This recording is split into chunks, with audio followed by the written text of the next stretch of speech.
Сәлем достар, сіздермен бүгін осындай әдемі болып шығатын қуырылған тұшпаралар, яғни қытырлап пісетін жареный пельмени жасайтын боламыз сіздермен.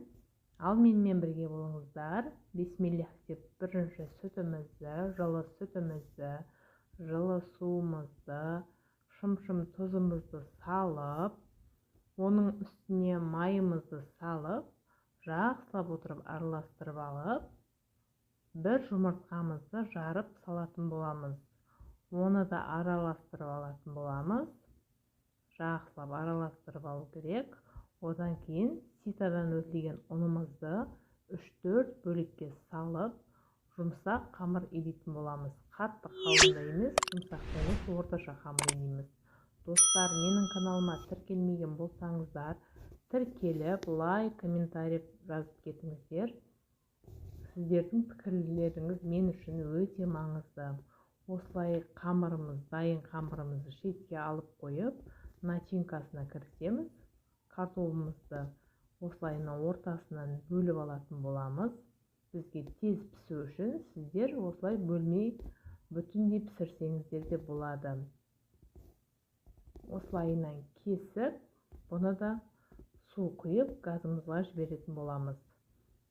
Дайын болған картоплымызды алып, тұз сеуіп, бұрыш сеуіп, үстінен азғантай сүт құйып жіберетін боламыз. Әдемі жұмсақ дәм беру үшін сүт құямын мен. Сіздер де солай жасауларыңызға кеңес беремін. Осылайынан дайындалып алған начинкамызды шетке алып, қамырына кірісетін боламыз. Менде осындай зуаладан 3-і шықты. Осы рецепт бойынша жақсылап қамырымызды жайып алатын боламыз. Ұн сеуіп отырып жайыңыздар. Ұн сеппесеңіздер жабысып қалатын болады. Ішінде майы болған үшін осындай жабысқақ қамырлар шығады бізде. Осылайынан жайылған қамырымызды 4 бөлшекке бөліп, пельменнің қамырын кесіп алатын боламыз. Осылайынан кесіп, барлығын жайғастырып қоятын боламыз. Достар, менің арнама жазылып, қазақ контентінің дамуына өз үлестеріңізді қоса отырыңыздар.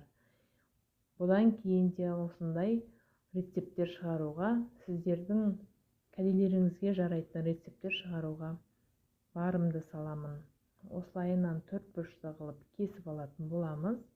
Менде осындай узоркасымен кесіп алдым. Өте әдемі көрінеді. Сіздер де солай жасасаңыздар болады. Кесілген жағын жоғары қаратып қоямыз. Сонда әдемі бізде пельмендеріміз әдемі болып шығады. Барлығын осылайынан түйіп алатын боламыз.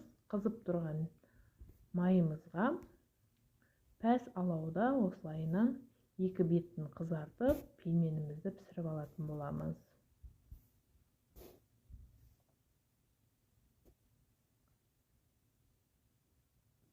Піскен пельмендерімізді төңкеріп, жақсылап екі жағын бірдей қылып қуырып алатын боламыз.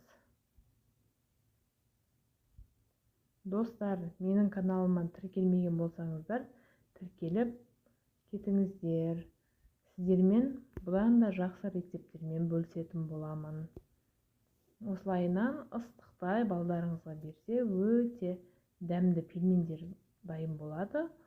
Істеп көріңіздер. Бізде осындай әп-әдемі қытырлақ пельмендер шықты. Ас болсын.